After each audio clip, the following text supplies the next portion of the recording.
What's up, YouTube? It's Joe Cattapalia sitting on the couch, making some money investing in fractional real estate online, as usual. Today, I'm looking at a property on Mogul. If you have, I haven't done nearly as many videos on Mogul as I have for Lofty, and probably not even as much for ground floor. If you remember, if you did see the other one, I already bought a piece of this property, the Axelrod. This is the duplex that's being used as an Airbnb in Houston. I was actually pretty impressed when they picked out that property. One of the things that happened when I bought that, they had a promotion going on, and that's one of the things. Well, let me stop myself before I get too far. Please like and subscribe. I always forget to ask that until the very end. And I'm a YouTuber now, so I'm supposed to be asking you that in the beginning. So sorry for the interruption. Also, I have links in the description below to all of the sites where I'm currently investing on in fractional real estate. And so if you haven't gotten involved in some of them and you want to check them out, do that. But please do your own due diligence because none of them, even though I put money on all of the sites that I have links to, none of them have a super long track record with me, and so there's things you want to check into them on your own. But so when I did my first video on Mogul, or one of them, I looked into this Axelrod. I liked it a lot. I bought some, but because they're a new company, one of the things that they're doing to kind of really, instead of spending a lot of marketing dollars, where it seems like they're maybe not doing that much at all. Well, I think it just made my hat more crooked, right? It's the mirror thing. Anyway, now I look silly. Sorry about that. But one of the things they're doing is, they have different little bonuses where if you invest so much, you get a little bit more or whatever. And so when I bought the Axelrod, I got 250. I had to buy a minimum of $1,000 worth of Axelrod, and you got $250 worth of the roads automatically. And at the time, they didn't have their analysis tab up, so I didn't want to buy anymore. And then I ended up getting another free $50 credit from somebody else signing up. But in order to, you have to buy, I think you have to buy $250 at a time or something. I don't actually remember, but so I bought another, I think 250 in it. So if I look at my portfolio, yeah, so I got the 5,000 in this one, and then I got 250 for free. I think I did 5,500 or 5,000 and then 50 the first time.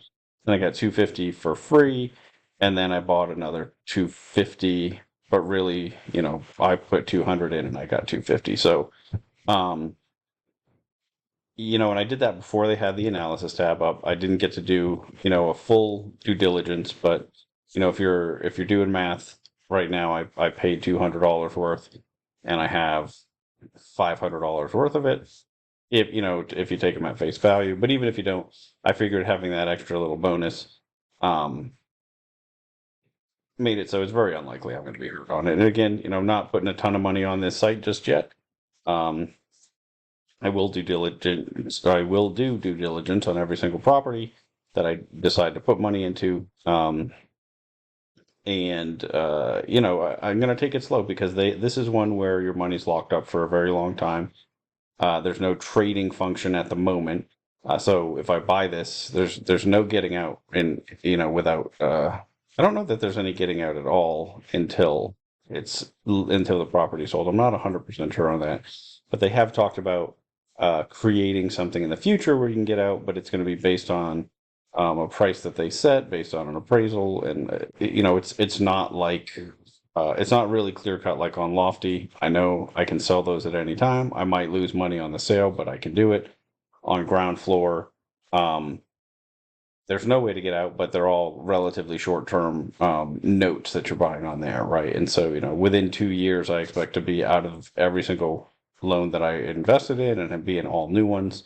And if you've been watching those videos, I think I've already churned through about 10% of what I've bought in just over the last 3 months. I think about 10% I've already paid off. So, this is one I'm going to be really cautious with because there isn't any easy way to get your money out. So this will be, really a lot more. The investments I'm making on here are a lot more similar to the way I look at real estate in real life, right? I mean, you're very rarely buying and then selling a property right away. I'm looking for, and the properties they pick out are actually much more similar to ones that I'd want to buy in real life anyway. And I think those two things combined are just making me take a little bit different of approach. But it's not like the discounted token strategy that I keep talking about on Lofty, which I really like that strategy, but it's not. This is just different. It's a different platform. It's got different goals. So what I'm buying on here, I expect to have decent cash flow if they can live up to their what they're projecting.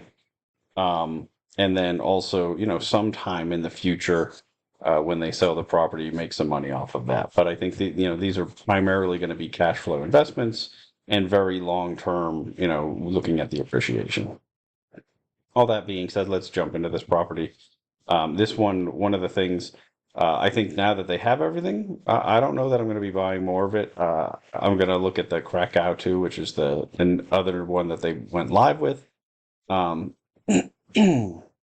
One of the things that I like about this property, but that makes me a little bit hesitant, is it is being run as like a Padsplit style. I say style, it's actually, I think they are using Padsplit as their manager, or to attract guests. If you're not familiar with Padsplit, what they're doing is they buy a home that might have, this currently says 10 bedrooms. Probably when they bought it, it had 4, right? Although not when they bought it from someone who had already converted it to a pad split.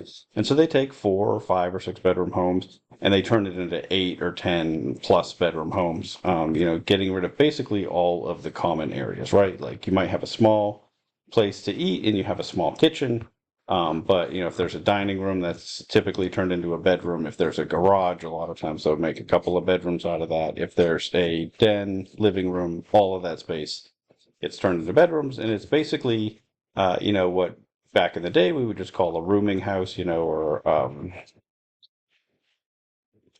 there's another name for it, but it escapes me at the moment. But it is, and the model is very relatively short term. Right now, they have to have they have to sign up for a minimum of a month, but after that, they're charged weekly.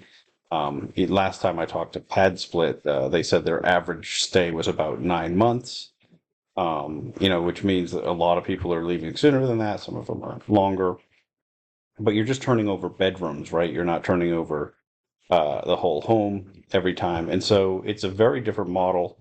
Um, I think that it's going to be the future in a lot of places because as housing affordability gets worse and worse, it's harder for people to rents are tougher to afford. I think that there's going to be a need and a desire to just okay, I rent a room, I pay one fixed price. They cover my they cover my all of my utilities, they cover my internet. And I know I just pay monthly or pay weekly, I believe they pay on there, and they pay through an app.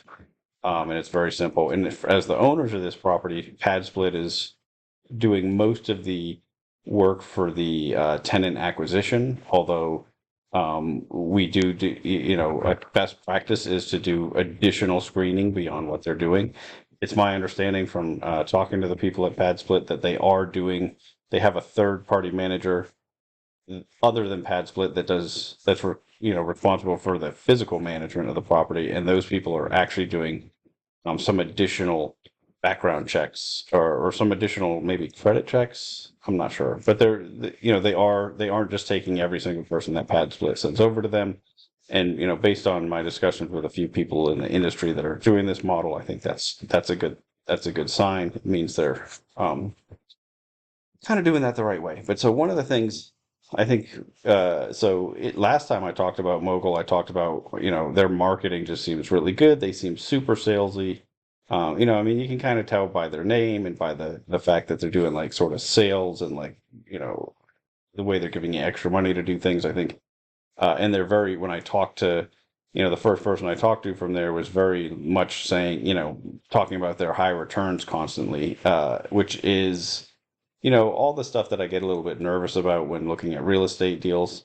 But this one, I think they actually are doing a somewhat poor job because they're using pictures that look like they're from maybe the last time it was listed. Uh, but the property's been renovated since then, so I'm not really sure why they didn't take better pictures, right? Like, because when you look through here, it's like, oh, this is, and I don't expect it to be amazing because it is, the rent by the room model is typically, it's a workforce housing basically. It's not intended to be a high end stay, but I would expect it to look a little bit nicer than that. When I was going through the property inspection, I realized it is actually nicer than that. Um, and so this is one of the notes that makes me feel really good about this property. It's currently 100% occupied, and they have the actual, the actuals as far as like the real financials, that are higher than the year one underwriting for the rent. And so that's great. But so let's jump into, so when you look at the property page where you can buy from, they just give you very little info, right? It was purchased for 600,000. They're telling you what the loan to value ratio or loan, yeah, what the loan to value is and what your interest rate is. Um, they'll give you some of the nearby comparables, and then they, give you these charts. And so they're not giving you a ton of info on this page. They do, they give you what the expected holding period was, and so that's good to know. Target secondary liquidity option. I don't really know what they're talking about here. I don't know if they think they're going to do a refinance in a couple years. Um, I'm really not sure. Let's see what we got going on here. You got your hold period. Oh, here we go. This means providing the ability for investors to sell their shares. Okay, at their asset value at any time. Oh, this is what I was talking about. They talked about this before. Okay. Um, they just didn't put it on the other listing, or at least I hadn't noticed it. So that's fine. That's what they're talking about. That maybe you'll be able to sell your shares, and their goal is to do that not next year, but the year after. Um, because there's no real clarity on that, that's why I'm still nervous about, like, what that looks like, if there's gonna, if I'm gonna end up taking a discount or whatnot. Hold period 5 to 7 years. I'm perfectly fine with that. I mean, I think that makes good sense. One of the things, though, open up to the operating agreement, looked at the purchase agreement. This one, the inspection report, I thought was kind of interesting. I remember, I'm not doing my full due diligence on these videos. Initially I had wanted to do that, but most of the properties that I'm putting any significant capital into, I'm spending quite a bit of time on, right? Like if I'm some of the ones that I'm buying just on pure discount, and I'm not spending a bunch of money on, I'm doing a little bit less on.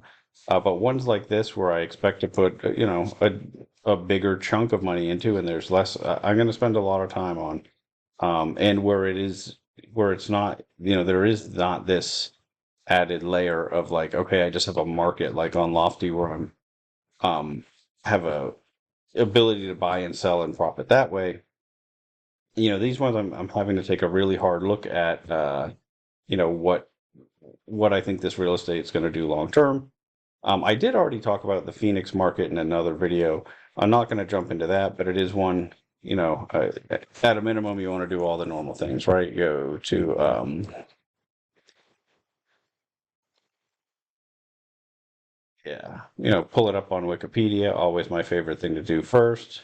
Scroll down, and obviously, like, this is a market I've already looked at quite a bit. I think it's a good market. You can see you have great growth rates, but there's a lot of other stuff to like about it, and I think you should read those things. Um, they do also, yeah, they give you information on like market value increases and rents. What's grown, and when they do that percent, this is the total percent it's grown over the past 5 years. Same thing with this. If you look at compound growth rates, 62, that's really great. 23, 5 years. It's not amazing, but it's not terrible, right? For your rent growth rate. But I think it's also not necessarily completely applicable.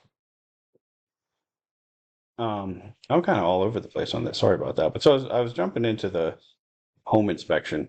Um, I spent a lot of time on this. Was one, it's kind of interesting to see. You can see from these pictures that it was renovated, right? Like the kitchen is completely different, from the kitchen that from the last time it was listed and sold. It's different from what they have on there.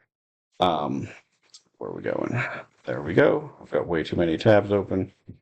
So they did a renovation. It's currently. Let me get all the way to the top. You can currently see it is, occupied. and it being rented by the room. They have, and this is sort of what I expect from the Padsplit style properties, right? They've got like tables set up so several people could sit and eat, but they're not all sitting together, and so that's ideal. Like one of the things that they're trying to do is they don't really want you to make friends, and they don't want you to have like um, they're trying to minimize the chance of people having a problem getting along, right? And so they're giving you opportunities to do your thing separate, and so expecting most people are just spending most of their time in their rooms. um Usually, and I'm not sure what they're doing here, but it looks like maybe they're providing the desks and the beds. Usually when you do this, you'll have a bed, you'll have a side table, maybe you'll include a desk, but you're not there's not a ton of furniture you're providing. People are it's not like an Airbnb, where it's like already all set up for a nice stay. I mean, it has like sort of, I don't want to say it's like a prison cell, but it's like a few steps up from that, right? Like it's not, they're just giving you the necessities, and it's up to you, what you want beyond that. Um, but so it's clear they did a cosmetic rehab, but there's a lot of issues with the property that, I just wanted to point out. And I didn't see any notes about them spending money to fix it, or you have purchase price, you have debt, reserves, and closing costs, one-time Mogul fee. Like maybe this reserves and closing costs, they're going to spend some money on capex. Um, I'm really not sure, right? But it seemed like there was an issue. It seems like there's more issues than I would want, when they're calling this a turnkey investment. They did fill in the pool. A lot of, if this were a short-term rental, I would be like, that's a horrible idea. For a rent by the remodel, this is actually, you have to not have a pool for it, because you don't want, the thing that you don't want to do is have the individuals inviting groups of people over to have a party, and then some of the other people that rent there to be unhappy. And so this makes perfect sense if they would do this. I think they could have executed much better than they did. Um, but then going through the inspection, I mean, there's just a lot of places, all the cracks and settling. I didn't hate that. Same thing, it's just one of the outside walls. I mean, it's not ideal, but it's not, that stuff is not the end of the world. Um, every home, when you buy a home, there's going to be issues, and so hopefully, Mogul's management team is going to go in and fix some of this stuff. But I didn't see any, they didn't provide any notes on that. Although one thing that's really interesting is they're willing to just get on the phone and talk to people. Now, I haven't pushed that very much yet, but I do have a link where I can schedule a call with, one of the people that is a founder of um, this company, and they did like a webinar where you could get on and ask questions, and so I did that recently, and so they're very open about what they're doing, and they're really, and I think it's probably partially because they're very new, but they're really trying to connect with the people investing on their platform, and trying we'll answer questions in a way that you're not going to get from, like, if you're on Landa or Arrived. It's a much different experience, right? And so, one of the things, yeah, you can see they had evidence of rodents. No mention about that. I'm wondering if they're going to do anything to fix it, because again, they mentioned this is a turnkey investment. It's operating. That's they're buying it and moving on. And I hope that a lot of these things are going to be addressed. And it would just be nice that if there were notes somewhere in their analysis that said, hey, these are the things that we're taking care of, and this is the expense for it. You can see a lot of the stuff is just like, okay, older homes, you're going to have this, but there's some signs of like water intrusion. And this was worrisome, right? They have these cracks here on the outside, but on the inside, there's, well, again, this was, I think, water damage. So all this stuff, like, to a, to a certain extent, some of it's just cosmetic, but some of it we want to take care of so it doesn't get worse. So it just wasn't a very well maintained home. And then on top of that, they did a cosmetic rehab inside, and then put up walls. And so sometimes it's a little worrisome when someone will do that and not repair this stuff. Like what Now again, it's the operator that Mogul is buying it from that did that, right? Mogul didn't do this repair or this. And then looking at the roof, like it seems really clear you need a new roof, right? I mean, this is not going to last. It doesn't look like it's going to last a whole lot longer. I mean, some of these are really rough. So I'm hoping that that's something that they're addressing. I think I am going to schedule a call with them and ask all these questions and see if that's possible. See what they will and won't answer about it. Because I mean, some of these, it is. And, if you look through home inspections every day, like I do in my day job, I see them pretty regularly, and you'll see a lot of stuff. Most homes, if they're not brand new home, even brand new homes, you'll see a lot of problems. But most homes will have a lot of little issues. But like stuff like this, where you have, loose framing, and I think it might be below here. Yeah, this broken rafter, like stuff like that really worries me, right? Like you just, um, especially when you have a lot of different tenants in there and you have I mean, hopefully that they're fixing a lot of this stuff. And so that's one of the things I'm curious about. And if they are, I just think they should be giving us some info about like what is and isn't getting taken care of. Um, because one of the things that's just easy to do as a newer investor, and not that the guys that run this company are newer, but they are from the sense that they both worked at a Goldman Sachs, I think, in their the private equity group that buys residential properties, but they didn't necessarily operate those properties, right? And typically those functions are separate, right? The acquisitions and operations, and as far as at least from what I understand, that's not what they were doing. And so I don't know that either of them have a ton of experience with owning properties long term, really dealing with the maintenance. If you just wait for your manager to tell you something's broken and then you fix it, you end up just having a lot of problems, right? There's a lot of this stuff that should just be proactively taken care of to avoid things getting worse. I think that's really all I want to scroll through from here. We looked at the roof. Oh, this is the other thing. I always like to look at these tags because they usually have a date on them somewhere that says when they were manufactured. Does this one have it on either? I bet you if you paused this video and looked at this, you'd see.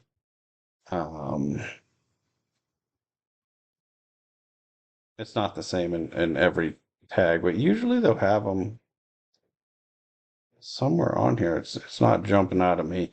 But so that's one of the things, if not, you can actually look up your model number and serial numbers often and figure out the age.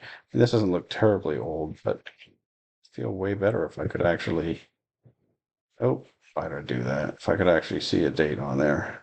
Because like I said, they almost always do have one. But I'm just not seeing it at the moment. Uh, oh, did I? Oh, I lost that. But that's really the last thing I think that I even wanted to look at on there anyway.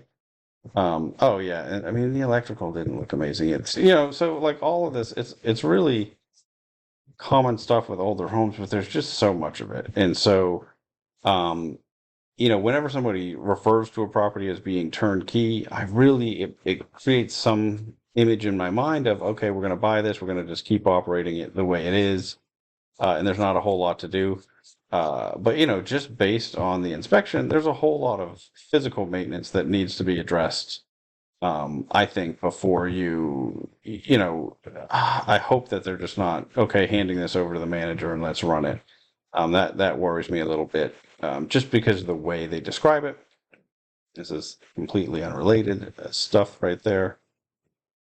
The other thing I want to do, just like on the other platforms, I want to just look at the property on third party sites, right? And looked up Zillow. This is the estimated market value, 530, right? And what was our price? 600. Now that's a big difference. I think a couple of things are going on. I think that they may have paid a bit more of a premium than they should have, but I think it's probably not as bad as it looks. This was sold early in the year for 420. Um,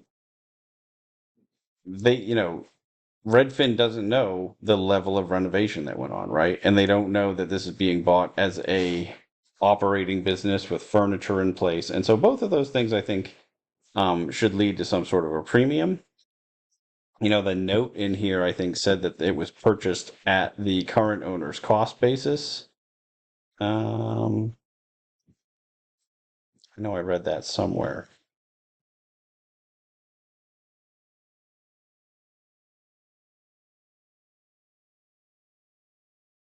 Oh yeah, right here. The road was secured at the previous owner's cost basis after conversion. So that previous owner bought it for 420.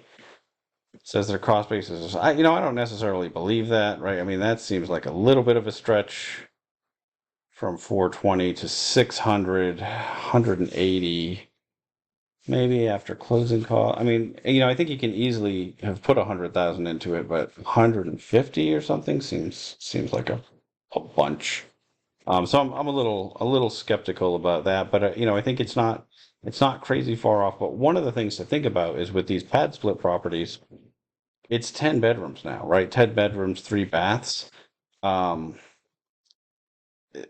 what Zillow thinks about it doesn't know, as a 10 bedroom, 3 bathroom home, uh, you're not going to get a family to buy that very often, right? And especially it's because it's not very big. There's very little common area. And so one of the reasons I'm a little hesitant about the model is, when you do go to sell it at some point in the future, unless you just sell it as an operating business, I think it's a hard sell, or you convert it back to the property that it was. But still wanted to look at them, 530, okay, quite a bit lower than the 600. Um, Redfin gives the, almost the same exact estimate, 529.5, 529,967. They have a pretty big range, and 599 is within that range, so maybe we're not too far off, although it looks like that's a stretch. Um, estimated value from realtors 428, and I really think this is just based off of the last sale, and they don't have any, obviously they don't have any data on the renovation or what it is now. So that's one of the things about this pad split model that's a little tough for me to decide if I like it or not, right? One of the things that I like about it is you're typically going to have a high cash yield relative to if it were just a long-term rental. The other thing you can tell that this model is sort of new for them. So now I'm in their Mogul's analysis tab. It took quite a while for them to get this up. And I think they probably hesitated because this doesn't really fit into short-term rental or long-term rental. I think it is, you're not renting out the whole property, but you're also not just renting out the whole property for short periods of time, which is what the typical short-term rental looks like. Um, and so I think they probably didn't know how they wanted to present this, is my guess, because it did take a long time to put it up. They were selling shares of it long before they had that analysis tab up. Um, I do really like how this is presented, but it doesn't fit super well um, for the this style of property. And so, when you're looking at this is what I like. I want to look at all the way down here, looking at their actual projections. So this appears to be what it's currently rented for. One of the things that I wasn't sure about is this property management fee shows up as 10%. And I know Padsplit does their pricing model is something like, and it might not be exactly right, the first 10 days of rental. So whatever those first 10 days are, those just go straight to Padsplit, plus 8% uh, of revenue going forward. So 100% of revenue for the first 10 days, and then 8% for all the rest. And so I don't understand how that's being captured. And then on top of that, they have a traditional manager that is, doing a more limited job, but but is involved as well. And so I'm not really sure how that works out. When I was talking to them, one of the things that I think they kind of think of the pad split cost more like the leasing fee. And if you think about it that way, then it is, it is somewhat, it's somewhat comparable to looking at long-term rental, right? Like, because a lot of long-term rentals, at least in my market, you have You might pay 8 or 10% management fee, but then you might have, a 50% of the first month as a leasing fee, or even 100% of the first month in some markets. So it is, uh, what Padsplit's doing is really, they're primarily attracting and acquiring the tenants, and so I guess I can see how they looked at it that way. It's not how any operators that I know in the space have looked at it, but I don't think it's wrong. And so, but I don't see it being captured here. I don't know if it's part of their miscellaneous or if this is supposed to be for repairs and maintenance, because there is no repairs and maintenance line. Um, it seems pretty thin on the expenses side to me, only having $16,000 in expenses on 76,000 in revenue. But, like they said, again, I go back to they're currently above their year one underwriting. And so there's cash flow currently above their year one underwriting. So one of the things that it's going to take me a while to know is, I just got my first rent payment on the Axelrod, and it'll be interesting to see as time goes on how I get paid on here. One of the things that I'm hoping they eventually do is start to give us actuals as time goes on, right? Because especially on one like this, they said there's actuals, but we don't have, I don't have what the operations were actually last month or whatnot. Um, I one of the reasons I really like Mogul is because they do present these finances the way that I expect to see them as someone who's invested in real estate for a long time and worked on the institutional side. You see these sorts of projections really regularly, and so that kind of makes me feel more comfortable than some of the other platforms where they're just like, oh, well, this is the yield, and they don't really tell you, or just give you a 1 year estimate, or don't, So this is helpful. I like this, but I think at the moment it is, uh, especially, it looks much better to me for the short-term rental model, because I understood how the fees were working. But where this is a little bit different, and they even just have it showing up as short-term rental, but the numbers that are plugged in, I mean, this matches up. I tried using their long-term rental tab. They're losing money with that model, which makes perfect sense to me. I mean, you're just not going to rent this home out for enough to justify that price. I like that they give you the option to toggle, because it will give you at least a little bit of a downside scenario. If you can't rent it by the room and you switch to this, what's going to happen? Okay, we're starting to lose money every month. They think you're still going to make a very small return on it because of appreciation over time. Um, One of the things that I think is a little bit silly about their different bull and bear cases is, in every case, you're getting your prices are still going up, right? Like they have no scenario where they think prices could be lower in 10 years than they are right now. I think that's a little bit naive. I don't expect prices to go down, but I think that it's, I mean, a bear case. I want to see a situation where I'm potentially losing money. Now, okay, long-term rental and bear case. Hey, I got there. All right, so that's nice. Actually, I do like that, right? Because I'm losing on the cash on cash return. So what was it? Their base case with the long-term rental, they think you're appreciating enough to make up for it. Although that's probably not taking into account a conversion from the 10 bedrooms to what it is.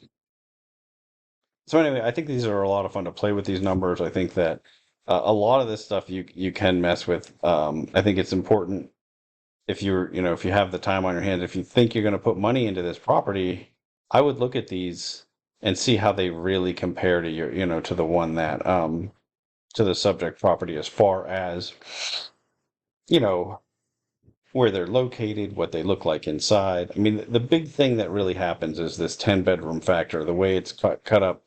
Um, there is always going to be an expense to convert that back, or you just have to assume that you're selling it as a business, and then those comps really don't mean as much as they should anyway. Um, I think that's all I'm going to say about this today.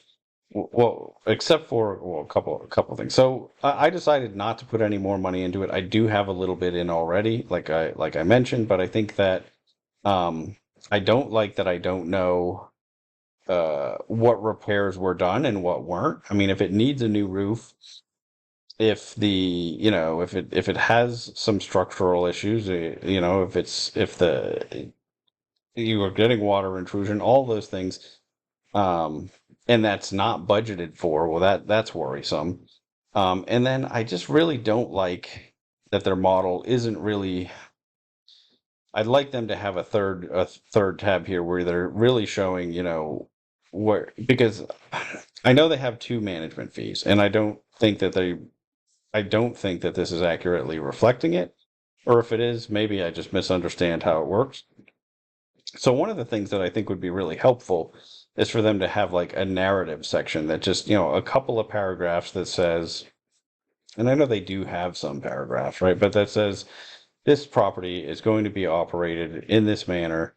These fees are being paid to Padsplit, and these fees are being paid to whoever the other third party manager is. I mean, that's one thing. There's no mention of that third party manager. I got that info from the webinar that they did. Uh, I'd like to be able to do some due diligence on them, right? Padsplit's a company that I'm aware of, and I've spent some time talking to them. I have one client that's worked with them quite a bit. Other than that, the other manager that they're using, I don't know, I don't even know the name, so it would be good to be able to figure that out. Um, yeah, I mean, I only found out that they had a secondary management company working with them from, their response to a question I asked on that call. So yeah, so I just don't, I mean, if you've watched some of my videos already, you know that if I don't have complete clarity, I'm probably not investing in something, unless I just feel like I'm getting some fantastic discount. And that's why when I had the free money, I didn't mind buying into this. Spending 200 to get another free 50, makes sense all day long. I guess I could have put that into the Axelrod, but I also like a little bit of diversification, right? That's why I'm going to spread it out. I will also take a look at this other property eventually, maybe in the next couple of days. If I get additional answers to, on this other one, though, I might come back and do that first. Um, if it's another short-term rental, I think it's just a lot more. It's going to be one, it's something I just do a lot more of in my business today, and so I can really dig into that a little bit easier. I also have MLS access over in Houston now too, so I might be able to um, get some good comparable info that is different than me just using Realtor or Zillow or Redfin. And so sometimes, usually they're pretty good sites, but the reason I look at all three, oftentimes Home.com as well, is because they're not always perfect, and so I'd always much prefer to have the MLS, especially here in San Antonio. It's so I just find that it's much easier to get real comps that match up better. When I can really look at everything and do the filtering criteria myself. So maybe I'll do that with this one. Like I said, I do have coverage in Houston, although I'll have to look and see what I can get there because I'm not in that market very regularly. I just happen to have it attached to what I'm using now. So this will be the next one that I look at on here. Probably do that in the next couple of days. If you have questions about the one, this Padsplit one, what is it called? The roads. Let me know because I am going to be trying to get them on the phone and see if I can ask them some additional questions.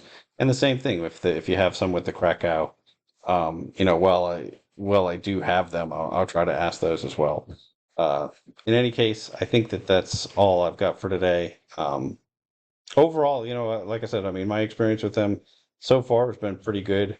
I don't love this property for the reasons that I mentioned, and so probably won't put more in this one. But one of the things that I like is that they gave me enough info that I could make. Sorry about that. This is actually not my screen recorder's fault this time. My computer froze because I ran out of space to keep recording. I had to delete a couple files, which is shocking. It means that I'm not doing the right thing as far as how I'm saving these, I think, when I download them. Or maybe I just need to find some external storage or something. I don't have any idea. But sorry about that. So yeah, one of the things I was just getting ready to say is, I like that they give us enough information that I can that I can make a decision not to buy, right? Like they gave me the inspection. I got to see what's going on there. Um, and that gave me enough, pause to not buy this one, even though the numbers look good on the surface. They also aren't trying to hide the addresses or anything. Some of the sites on here, they don't want you to know the actual property, but they're not trying to hide it. So I can go take a look at, the property itself. I actually talked to somebody who's operating another pad split property in this market. He thought the property itself was set up well and was a great property.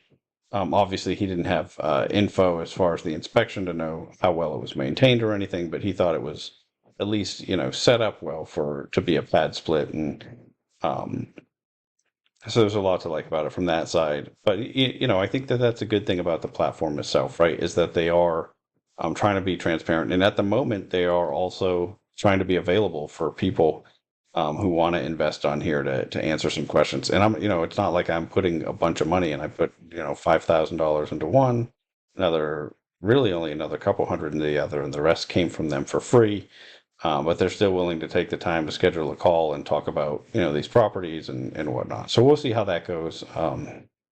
I'll touch base with you once that's done. And like I said, we'll look at the Krakow too. In any case, I think that's it for today. Until next time, I'm going to keep making mistakes so that you don't have to.